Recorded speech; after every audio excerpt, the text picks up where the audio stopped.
Një djalosh u fut me dhënët e tij papritmas jashtë zonës së fisit të tij, në kufi të perandorit të huaj.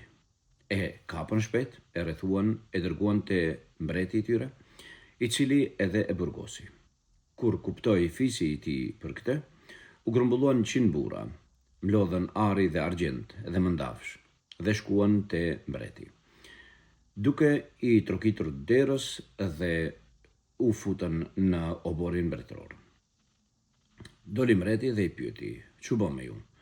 Tha: "Kemi ardhur që ta e lirosh mbretin ton, udhëhecin ton, dhe të kemi sjellur ari argjend mëndafsh. Çka të takon ty dhe çka i takon lartmadhërisë tënde?" U habit. E tha: "Ky qen ka mbreti juaj?" Tha: "Po." "Pse nuk më ka treguar që është mbret, që ta trajtoj si mbret?" "Për shkak se mbretërit nuk flasin për vetveten e tyre, por populli flet për ta." U habit. "Më sjellni djaloshin këndej të flas unë me atë në sistemin mbretëror." I thanë: "Jo.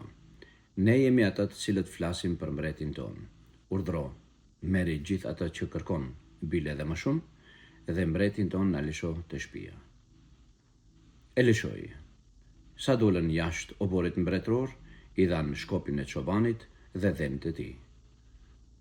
U habit mbreti, i solli sërish. Ju thatë si ishte mbret? Tha: "O mbreti i dashur, nëse më i dopti i një shoqërie nuk i gëzon të drejtat e njeriut, atëherë nuk ka çka na duhet mbreti." Gjumat të mbarë.